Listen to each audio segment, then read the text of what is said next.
Kita masih membahas mengenai gangguan kecemasan.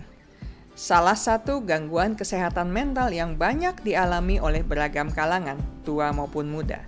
Saya membagi penjelasan mengenai hal ini ke dalam 3 video.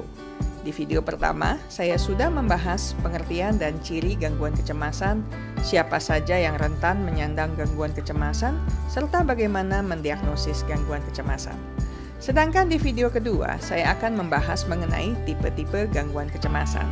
Dan di video ketiga minggu depan, saya akan membahas mengenai hal-hal apa saja yang perlu dilakukan jika Anda atau orang yang Anda pedulikan ternyata mengalami gangguan kecemasan. Ada beberapa tipe gangguan kecemasan yang seringkali dialami individu dari berbagai kalangan. Yang pertama, Generalized Anxiety Disorder alias gangguan kecemasan menyeluruh. Gangguan kecemasan menyeluruh adalah jenis gangguan kecemasan yang paling umum. Gejala utama GAD adalah kecemasan, ketegangan, dan kekhawatiran berlebihan dan tidak realistis tentang berbagai aktivitas, situasi, dan peristiwa, bahkan ketika hanya ada sedikit atau tidak ada alasan atau pemicu khusus. Seringkali kekhawatiran berfokus pada hal-hal sehari-hari, seperti tanggung jawab pekerjaan, relasi keluarga, kesehatan pribadi, atau hal-hal kecil seperti pekerjaan rumah, perbaikan mobil, atau janji dengan seseorang. Mereka dengan gangguan ini menjadi sangat waspada dan hidup dengan ketegangan dan kegelisahan sepanjang waktu. Tentu saja, bila mana terjadi dalam waktu relatif panjang, akan berdampak pada beragam bidang kehidupan sehari-hari, termasuk kemampuan untuk bekerja, produktivitas, dan daya tahan kerja. Mereka juga mungkin mengalami berbagai gejala fisik yang berdampak pada kondisi kesehatan. Adalah umum juga untuk para penyandang GAD mengalami depresi dan beberapa gejala gangguan kecemasan lainnya. Mereka akan didiagnosis mengalami GAD jika gejala kecemasan ini terjadi selama 6 bulan atau lebih. Kedua, gangguan panik. Serangan panik dapat terjadi bersamaan dengan gangguan mental lainnya seperti depresi atau PTSD. Usia rata-rata kemunculan awal gangguan panik adalah 20-24 tahun, tetapi bisa saja lebih muda atau lebih dari 24 tahun. Secara umum, serangan panik berlangsung kurang dari 20 menit. Ketakutan akan situasi tertentu dapat menyebabkan serangan panik. Misalnya, jika mereka tidak menyukai ruangan sempit tetapi harus menggunakan lift. Seseorang yang mengalami serangan panik berulang atau terus-menerus, takut mengalaminya selama lebih dari sebulan, dapat dikatakan mengalami gangguan panik. Orang dengan gangguan panik menderita serangan yang intens, tak terduga, tidak terkendali, dan tanpa alasan yang jelas.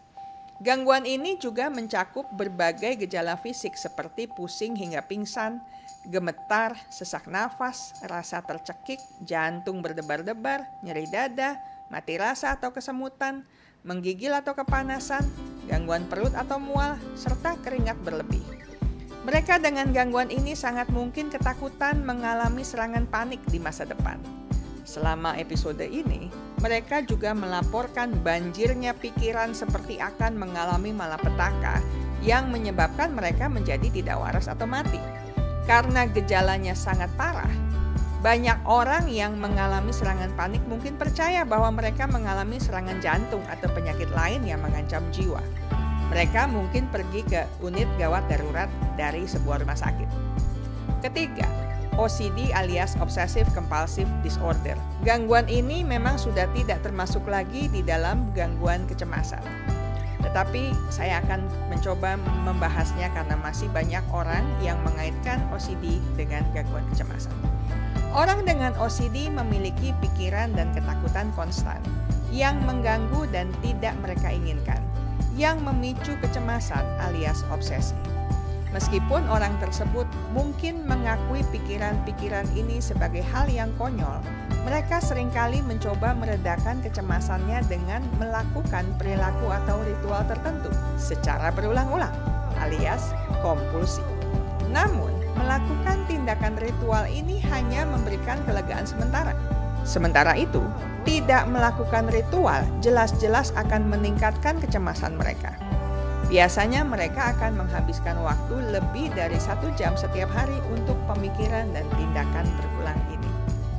Ada beberapa subtipe dari OCD, di antaranya ketakutan akan kuman dan terkontaminasi yang mendorong orang untuk berulang kali mencuci tangan, pakaian, dan segala peralatan rumahnya.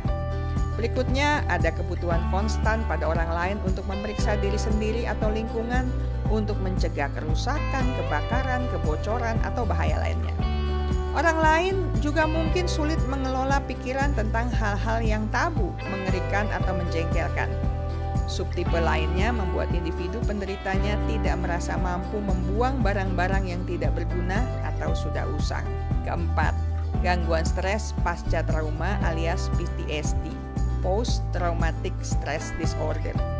Sekali lagi, di DSM-5 pun PTSD sudah tidak termasuk dalam gangguan kecemasan. Tetapi masih banyak sumber yang membahas ini, mengaitkannya dengan gangguan kecemasan. Jadi saya juga masih mencantumkannya di dalam tipe gangguan kecemasan. PTSD adalah gangguan kecemasan yang dapat berkembang setelah menjadi bagian dari atau menyaksikan peristiwa yang sangat traumatis, terpapar peristiwa atau cobaan yang menakutkan dengan ancaman kerusakan fisik yang parah. Peristiwa traumatis yang dapat memicu PTSD termasuk serangan pribadi dengan kekerasan, bencana alam atau bencana yang disebabkan manusia, kecelakaan, atau pertempuran militer.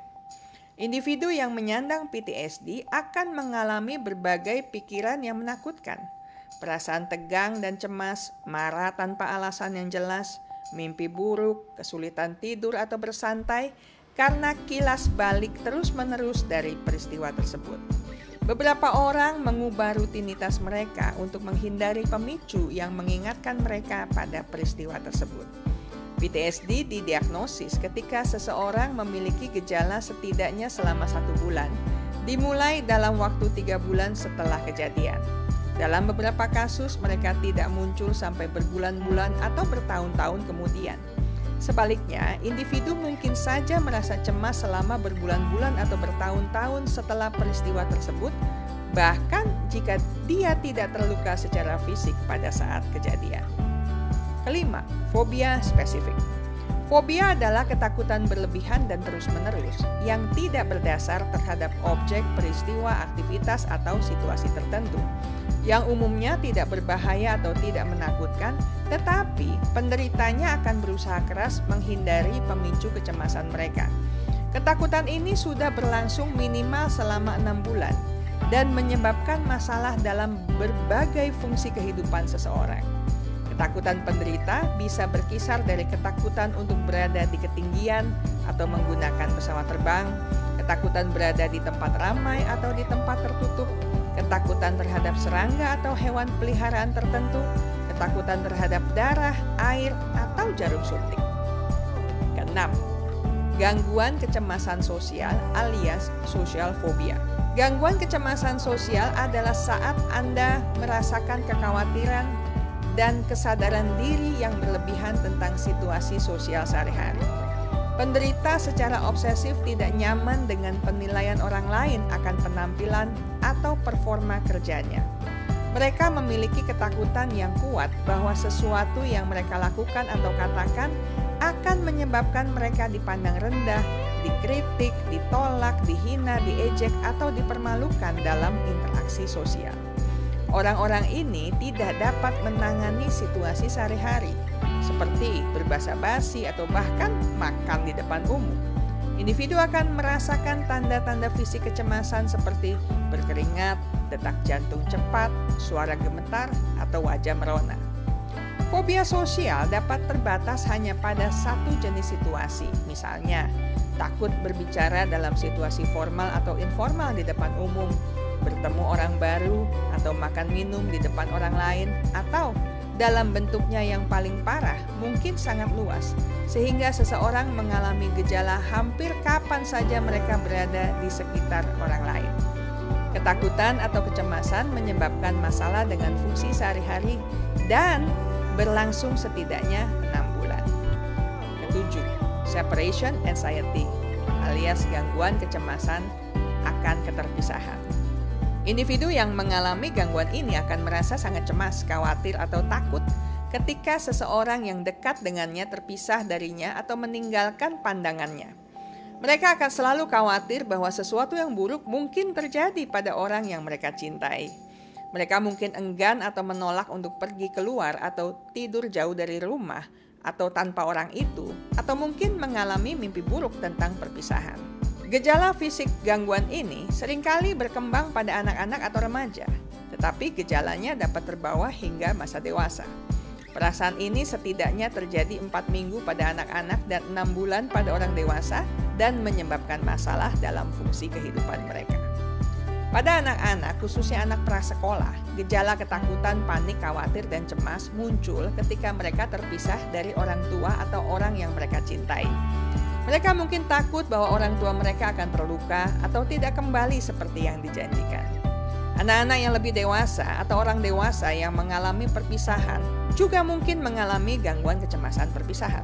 Orang dewasa mungkin sangat takut dan khawatir tentang sesuatu yang tragis.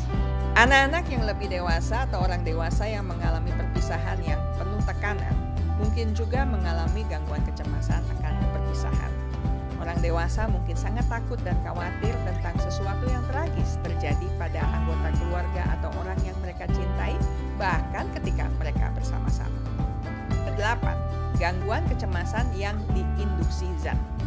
Gangguan ini ditandai dengan gejala kecemasan atau kepanikan yang intens, yang merupakan akibat langsung dari penyalahgunaan obat, minum obat, terpapar zat beracun atau putus obat, penggunaan obat-obatan tertentu atau obat-obatan terlarang, atau penarikan dari obat-obatan tertentu dapat memicu beberapa gejala gangguan kecemasan. Kesembilan, selective mutism atau bisu yang selektif. Ini adalah jenis kecemasan sosial di mana anak-anak atau remaja yang mampu berbicara secara normal dengan keluarga mereka di dalam berbagai situasi ditemukan mengalami kendala untuk berbicara secara konsisten di dalam situasi tertentu, di depan umum, misalnya di sekolah. Hal ini dapat mengganggu fungsi hidup mereka di sekolah, dalam pekerjaan, atau di lingkungan masyarakat. Saya selesai sampai di sini. Sampai jumpa lagi dalam video selanjutnya tentang hal-hal apa saja yang perlu dilakukan jika Anda atau orang yang Anda pedulikan ternyata mengalami gangguan kecemasan. Ingat baik-baik, kesehatan mental Anda sangat berharga. Jagalah, pertahankanlah dengan sekuat tenaga.